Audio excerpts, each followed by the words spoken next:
వయసు పెరిగితే ప్రెగ్నెన్సీ వచ్చే ఛాన్సెస్ తక్కువ అవుతుందా? Welcome to way to pregnancy. ఇది చాలామందికి ఉండే కామన్ డౌట్. చాలామంది ఫీల్ అవుతారు, నేను 30 క్రాస్ అయ్యాను, ఇంకా ప్రెగ్నెన్సీ కష్టమవుతుందేమో అని. అలాంటి ఫీలింగ్ రావడం సర్వసాధారణం. కానీ ఫుల్ పిక్చర్ తెలిస్తే కామ్గా థింక్ చేయొచ్చు.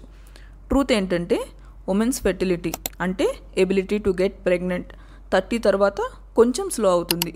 35 తర్వాత క్లారిటీగా ఫెర్టిలిటీ లెవెల్స్ తగ్గుతాయి. కానీ ఇది ఇంపాసిబుల్ అని కాదు. చాలా ఉమెన్ 35+, 38, ఈవెన్ 40 ఇయర్స్లో కూడా న్యాచురల్లీ కన్సీవ్ అయ్యారు.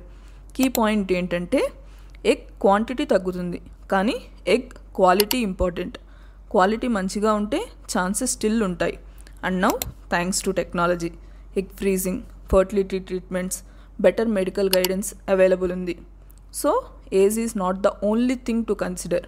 Your overall health, lifestyle and timing కూడా ఇంపార్టెంట్. ఫైనల్గా ఏజ్ ఒక ఫ్యాక్టర్ మాత్రమే.